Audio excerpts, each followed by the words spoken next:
말씀은 시편 19편 말씀입니다. 시편 19편 말씀은 크게 두 부분으로 나누어서 우리가 이해할 수 있을 것입니다.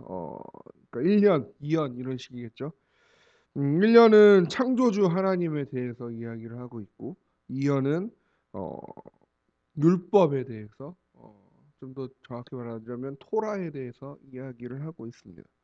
창조와 토라, 창조와 율법 이것이 두 개의 시가 꼭 하나로 연결된 것처럼 이 사이에 무슨 연관성이 있을까 싶을 정도로 갑자기 화제가 전환되는 그러한 갑작스러움을 우리가 경험하게 되는데 그래서 1절에서 6절까지는 창조에 대해서 그리고 7절에서 14절까지는 그 율법에 대해서 말씀하고 있는 것을 봅니다.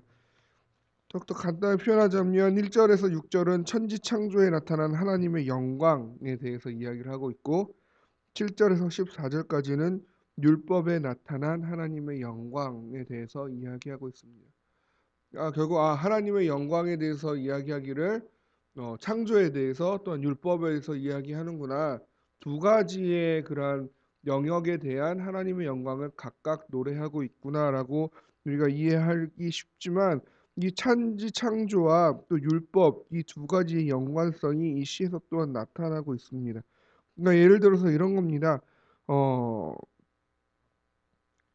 밝은 그 태양의 형상이 여기 나오거든요. 그러니까 19장 6절에 보면 5절부터 6절에 보면 이제 해에 대해서 이야기를 하면서 하늘 이 끝에 6절에 하늘 이 끝에서 나와서 하늘 저 끝까지 운행하며 그의 열기에서 피할 자가 없도다라고 이야기를 합니다. 그러니까 그 밝은 태양 모든 것들을 비춰내는 그 태양의 밝음에 대해서 이야기를 하고 그것이 어디에 또한 그 율법에 대해서는 어디에 얘기가 나오게 되냐면 그 하나님의 계명은 순결하여서 눈을 밝게 한다라고 이야기하고 있습니다. 그러니까 8절 하반절이죠. 여호와의 계명은 순결하여 눈을 밝게 하시도다. 그러니까 이 주의 율법도 우리의 눈을 밝게 하여 주시고 그다음에 하나님이 만드신 태양도 그 밝음을 비춰준다라는 그런 이미지를 함께 사용함으로써 하나님이 만들어 놓은 그 천지와 또 하나님의 이 율법 하나님이 제정하여 놓으신 이 율법 간의 관계를 표현하고 있다는 거죠.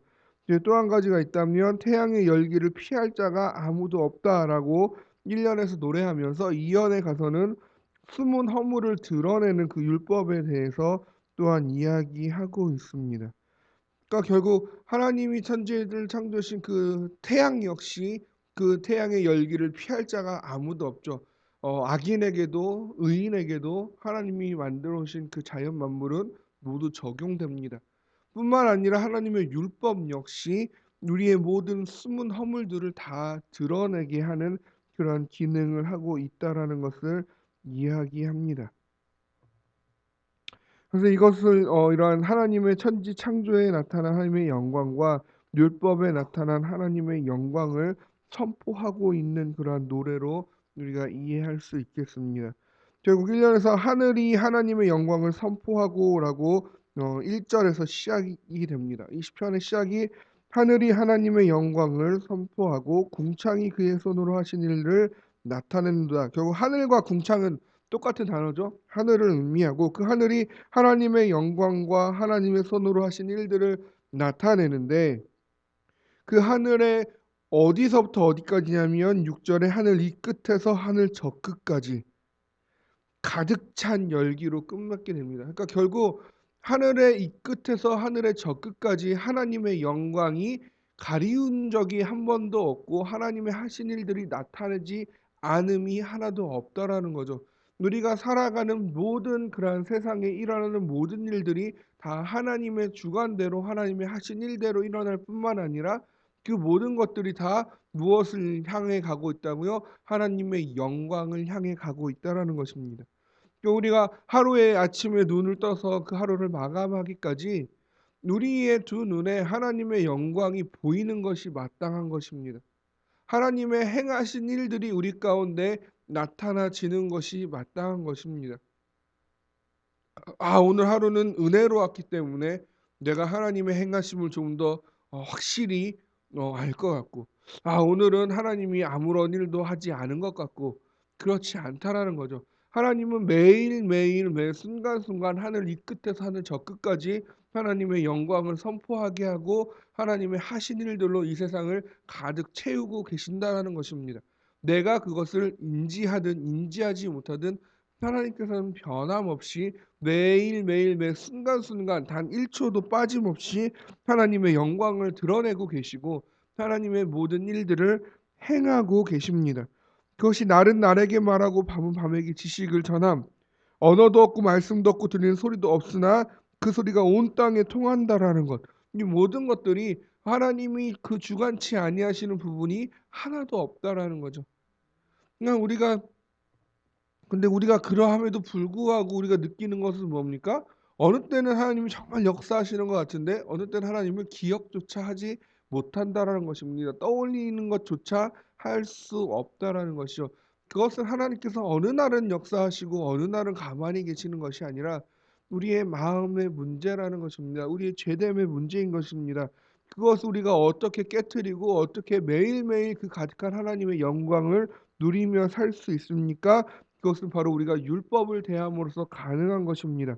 율법에 대해서 이야기하기를 율법, 증거, 교훈, 계명, 진리, 판단 이 여러 가지 법도 뭐 이런 여러 가지 단어로 7 절부터 설명을 하고 있고요. 그것에 대하여 어떤 특징들을 보여줍니까? 율법은 완전합니다. 여호와의 증거는 확실하고요. 교훈은 정직합니다. 경외하는 여호와의 계명은 순결하고 경외하는 도는 정결하고 여호와의 법도는 진실합니다. 그러니까 결국 하나님의 말씀은 여기서 얘기하는 율법, 증거, 교훈, 계명, 경외하는 도, 법도 이건 전부 다 율법, 하나님의 말씀을 의미하는 단어들이고 이 말씀이 가지고 있는 특징은 완전하고 확실하며 그리고 정직하고 순결하고 정결하며 진실합니다. 이 말씀 앞에 서게 되면 어떻게 됩니까? 영혼이 소성되고 우둔한 자가 지혜롭게 되고 마음이 기쁘게 되며 눈이 밝아지고 영원에 이르는 그리고 이 의롭게 만드는 그러한 은혜를 우리들에게 끼쳐게 해 주신다는 거죠. 이것들을 우리가 요약한다면 아마 이렇게 요약할 수 있겠죠.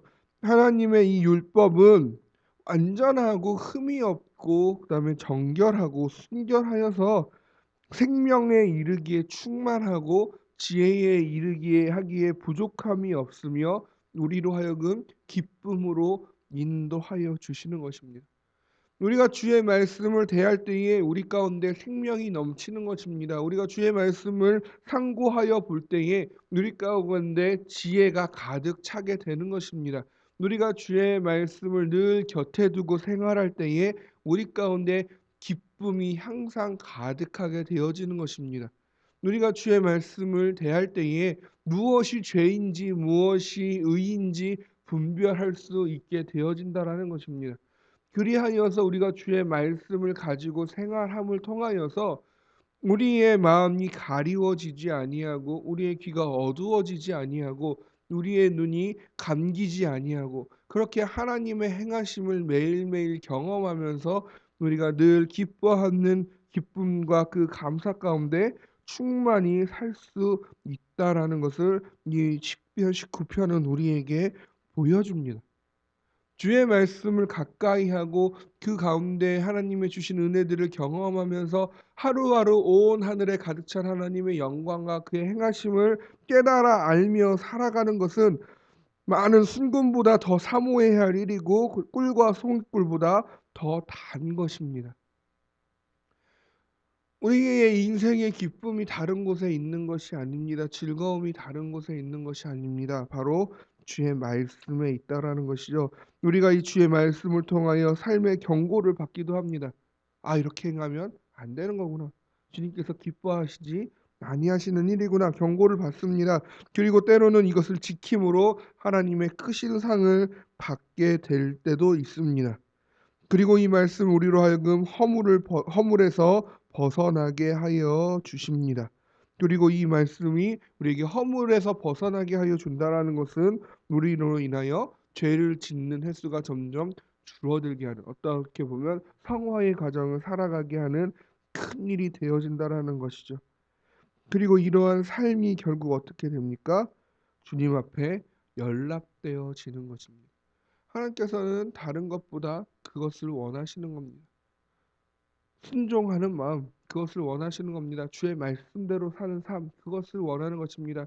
그저 내 마음대로 살다가 그냥 일주일에 한 번 이렇게 나와서 또는 이러한 새벽에마다 이렇게 나와서 귀하게 기도하시는데, 주님께서는 이 나와서 기도하는 이 행위 자체를 기쁘게 여겨지다는 보다는 주의 말씀을 사모함으로 나와서 주님 앞에 부르짖는 그 심령을 기뻐하시는 줄로 믿습니다. 그것이 주님 앞에 연락되어진다는 것입니다. 하나님을 기쁘시게 해드리는 일이고 그 하나님의 기쁨이 곧 우리의 기쁨이 되는 일이라는 것입니다.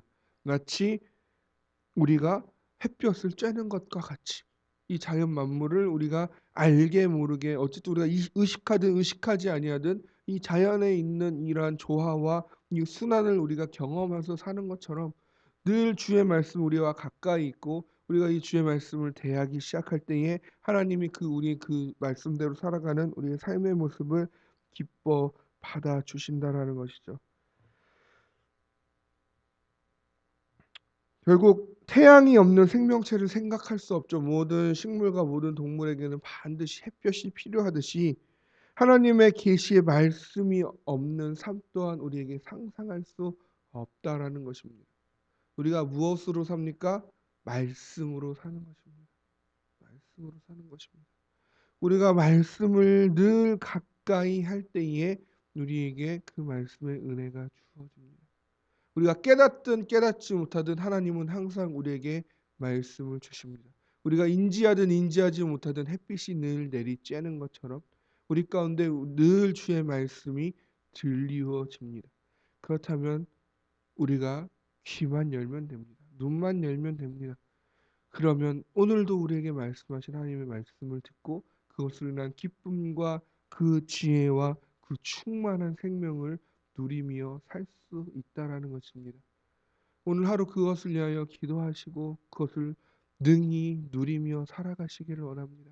그래서 오늘 하루만큼은 그리고 오늘 이후로부터는 늘 나에게 말씀을 통하여 역사하고 계시는 그 충만한 하나님의 영광과 그 생명과 지혜와 기쁨을 능히 누리실 수 있는 저와 여러분이 되기를 주님의 이름으로 축복합니다. 우리 같이 기도하도록 하겠습니다. 말씀에서 나눈 바와 같이 우리에게 늘 내리쬐는 햇빛과 같이 주님께서는 늘 우리에게 말씀하십니다. 하나님 아버지, 내가 이제는 늘 내 곁에 있는 주의 말씀을 듣게 하시고 상고하게 하시고 깨닫게 하여 주셔서 하나님, 우리가 늘 그 햇빛의 힘으로 살아가는 것처럼 우리의 생명이 이렇게 유지되는 것처럼 하나님 아버지, 우리가 주의 말씀의 힘으로 우리가 살아갈 수 있게 하여 주시옵소서. 나의 영혼이 늘 그렇게 주의 말씀으로 소생케 되게 하여 주시옵소서. 충만한 생명과 그 지혜와 그 기쁨을 능히 누리며 살게 하여 주시옵소서. 우리 같이 기도하도록 하겠습니다. 하나님 아버지, 감사합니다. 하나님 아버지, 우리에게 이